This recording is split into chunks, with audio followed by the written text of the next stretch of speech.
gospel of the Lord.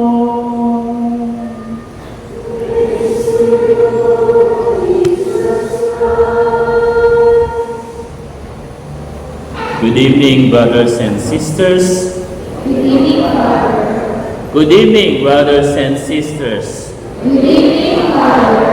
Yan. Batiin mo yung katabi mo, tsaka nasa likod, sabi mo, good evening, brother, good evening, sister.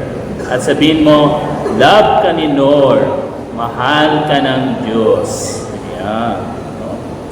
Dahil dyan, meron tayong dalawang kwento. Yung isa, hindi natin nasabi kanina, kaya maswerte kayo. Hindi natin naikwento kanina sa first Mass ng 3:30. So, sabi dito, meron tatlong pangit na napunta sa langit. At dahil yung araw na yon ay piyesta, no? Piyesta ni St. Peter, sabi ni St. Peter, alam nyo, maswerte kayong tatlo. Bakit naman? Kasi binigyan kayo ni Lord ng tigi-isang wish. Oh, talaga? Ayun naman yun.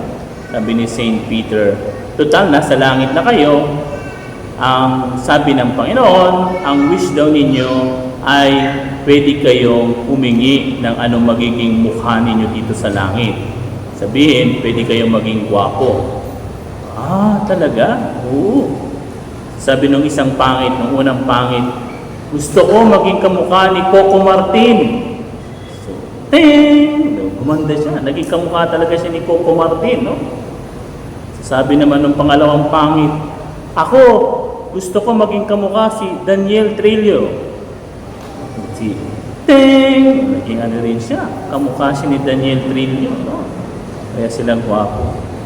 So, yung pangatlong pangit, tinanong, ikaw naman, anong gusto mong maging kamukha mo?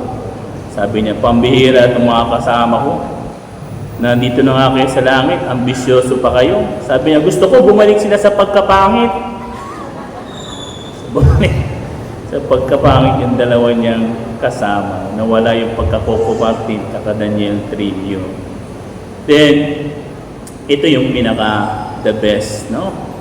So, isang araw sa langit, no, si St. Peter, no, medyo naging masama yung kanyang gising, no?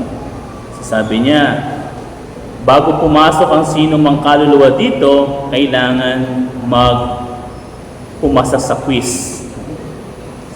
Sa spelling quiz, sabi niya. So, nagkataon na may namatay na mag-asawa. Nauna yung mister. Sabi ni St. Peter, ikaw, nandito yung pangalan mo sa aklat ng buhay, in the book of life. Pero, sabi ni St. Peter, hindi kita papapasukin muna. Sabi ng mister, bakit po? Kailangan, sabi niya, dahil masama ang mood ko ngayon, kailangan makapasa ka sa spelling. Anong i-spell ko, St. Peter? Sabi ni St. Peter, spell love. Sabi nung mister, L-O-V-E, love.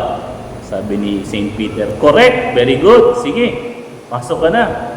So, bumukas na yung pinto. Hallelujah! Naglabasan yung mga anghel, yung mga santo, siya, no? At kinabukasan, sabi ni St. Peter, naku, kailangan may tumao dito kasi pupunta muna ako sa lupa dahil piyesta doon sa Commonwealth, sa St. Peter's Parish. Sabi niya, kailangan may maiwan dito. Sabi, alam ko na, yung pinapasok ko kagahapon. So, tinawag niya yung mister. Sabi niya, ikaw ngayon ang tumao dito sa pinto, Kung anong ginawa ko sa iyo, ganun din ang gagawin mo sa mga papasok dito. Sabi nung mister, yes, St. Peter. So, bumaba na St. Peter. At nagkataon, namatay naman yung asawa ng mister. No? Dumating doon sa pinto ng langit. Honey, nandito na ako. So, sabi nung mister, ikaw pala, ha? Tapos, kita mo nga naman, dito pala tayo magkikita. So papasukin mo na ako. Sabi niya, sabi nung mister, no? merong binilin sa akin si Saint Peter na kapag ka hindi mo nasagot yung spelling, hindi ka muna papasok. Ah, talaga? Oo. Uy, ano yung ipapaspell mo sa akin? So sabi nung Mister, spell Czechoslovakia. Kayo, alam niyo yung spelling ng Czechoslovakia.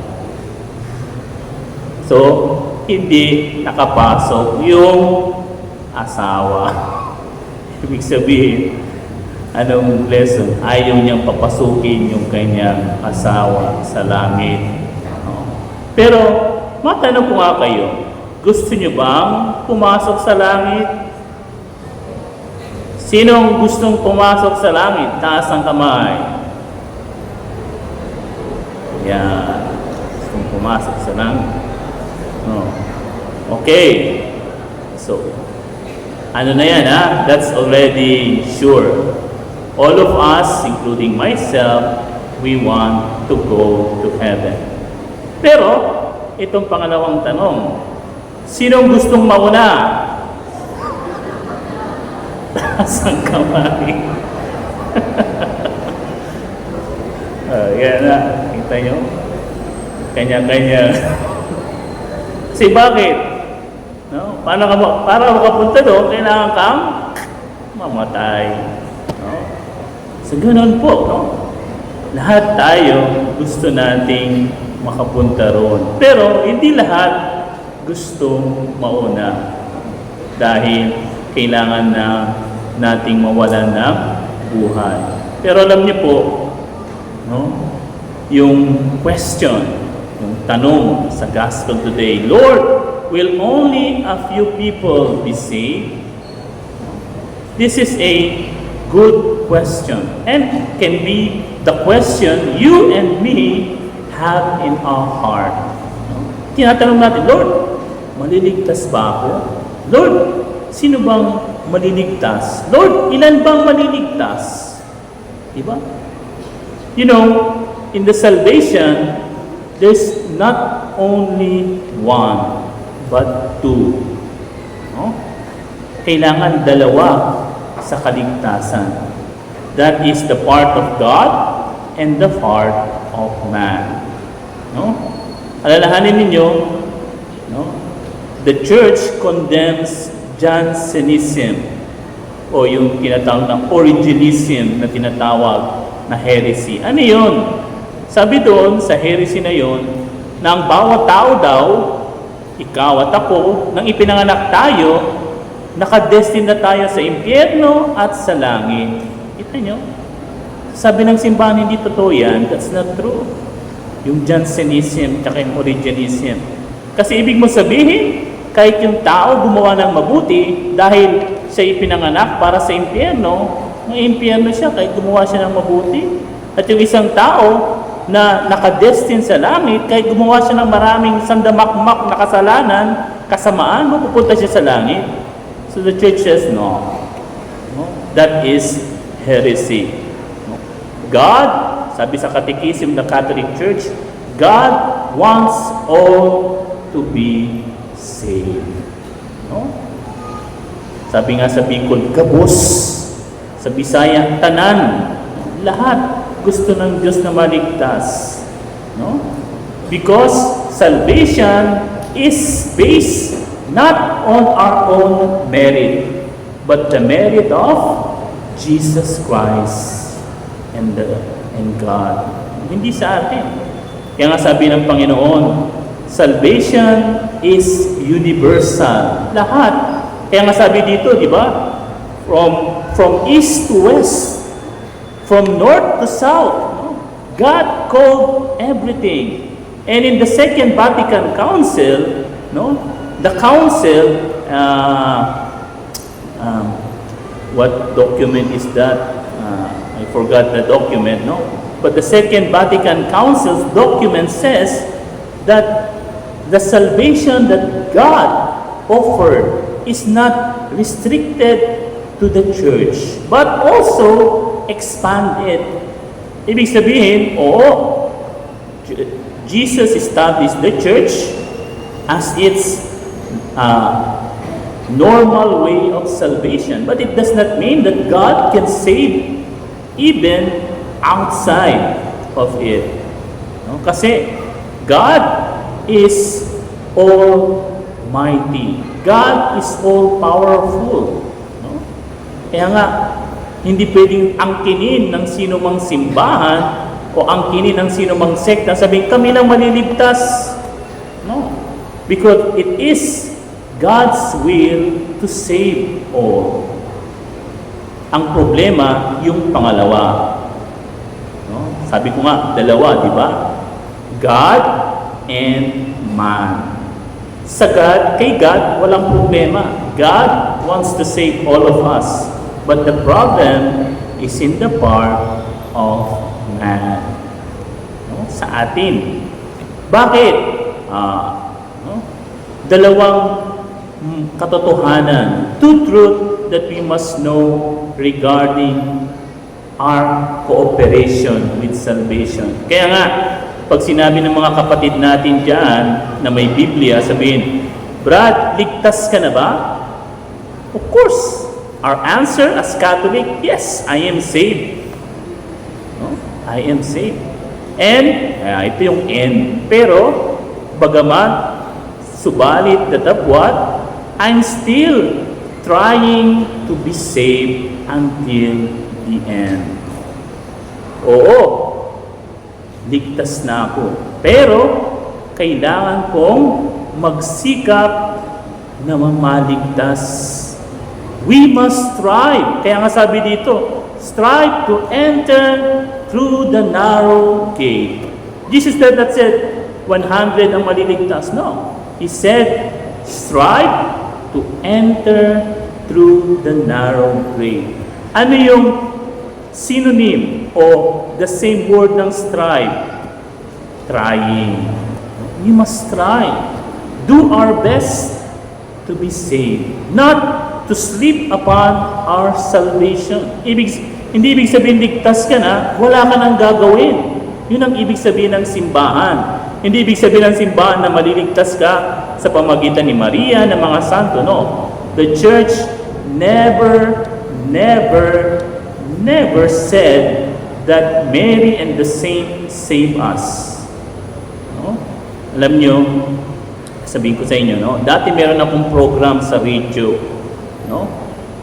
At hinamon ko yung mga kapatid natin na mga iglesia, no? Kasi minsan pinagbibintangan tayo at sinasabi nila sinasamba natin si Maria, sinasamba natin ang mga santo. Sabi ko sa kanila, tawagan niyo ako sa radyo at sabihin niyo sa akin o ipakita niyo sa akin na mayroong pare o si Pope Francis pa no, na nagsabing sambahin natin si Maria at ililigtas tayo sa ating kasalanan ng mga santo. Alam niyo po, natapos na lang ang programa ko, walang tumawag sa akin. Bakit? Kasi po, lahat ng mga sinasabi nila, puro pambibintang. Only accusation. Wala naman silang basihan sa sinasabi nila. Sinabi nila, sinasamba. Pero tanong ko, anong ibig mo sabihin? Bakit mo pinagbibintangan na sinasamba natin si Maria? Eh kasi may ribulto kayo. Ano niyo sabi nung isang CFD, yung Catholic Faith Defense, eh bakit kayo? May ribulto kayo ni Manalo. Ibig sabihin, sinasamba niyo? Of course not. Hindi totoo yun. No? Nobody, nor any priest or bishop said that salvation came from Mary and the saint. No? Ang salvation galing lang kay Lord, kay Jesus. Mary and the saint help us. Tinutulungan tayo. Hindi sila ang nagliligtas sa atin. No? Pero, no, ito pa rin, we must do our best. Kailangan, no? malaman natin na una sa lahat, ang kaligtasan ay hindi dapat tulugan or comfort. Kasi yun ang minsan naakala natin, di ba? Kaya sabi dito, the last will be first and the first will be last. Sabi dito. Bakit? Kasi minsan yung iba akala nila, ay, natapos ko na yung nabinyagan na ako, nakumpilan na ako, naka-first communion na ako, naka-first confession na ako, ikinasal na kami sa simbahan, so tapos na. I already received the sacrament, graduate na ako sa simbahan. No, that's not true. No? Total, nagsiserve naman ako sa simbahan. No, so ano na, no? Okay na ako kay Lord. Malapit na ako kay Lord kasi nasa simbahan ako. Of course, it will help us, makatulong yun. But it does not have a guarantee. No? Kaya nga sabi ni Lord, no? Let us always strive to enter the narrow gate. Huwag nating isipin na, ginagawa ko na ito, nagdadasal na ako. It's already guaranteed. Anong sabi ni St. Paul? Look at your salvation with fear and trembling. Bakit sinabi ni San Pablo yun? Kasi alam niya na marami ang nagsimula pero hindi natapos. Yan ang mahirap. Sinimulan mo pero hindi mo tinapos. Pero yung mga iba, nagsimula sa huli, pero kanilang natapos. Alam nyo, ang example niyan sa Bible, sino? Si Judas at yung good thief. Diba?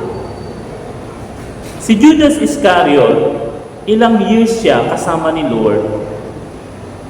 3 years. Diba?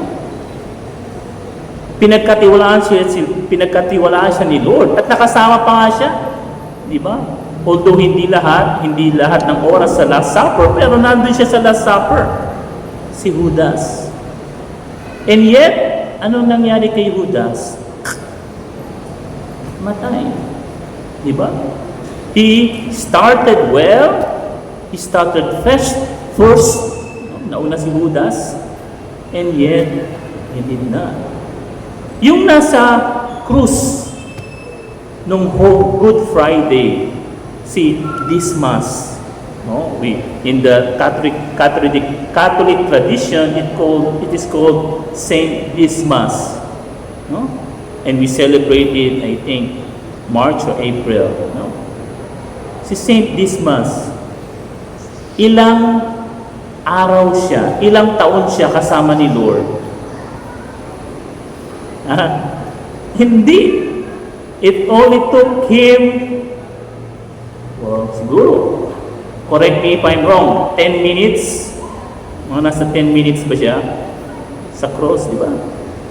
When Jesus was there on the cross, anong sabi lang ni Saint Dismas, yung good thief? Anong sabi niya?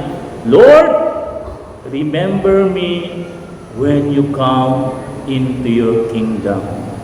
That's all. And what is the response of Jesus to him? To this good thief?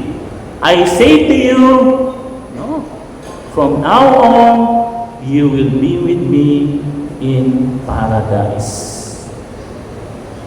Diba? Ito yun. Realization. He was the last, and yet, he becomes the first to enter heaven. Kita niyo? So, we cannot judge. And salvation, it does not depend on how old you are, or how long you are, or how much you are. No. It depends on your relationship with Jesus. Nasa iyo. No? And Jesus will save you because of your relationship to Him. Hindi dahil marami kang pera, marami kang sasakyan. No?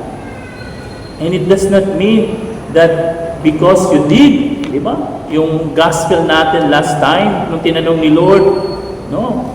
Alam mo ba yung commandments? Ano sabi nung rich young man na nagawa ko na yung 10 commandments? Ba't sabi ni Lord, no? Hindi lang yan ang dapat mong gawin. Go and sell your richness. Yan ang ibig sabihin. No? Kaya nga, striving the narrow gate means we should try our best. At hindi lang yun.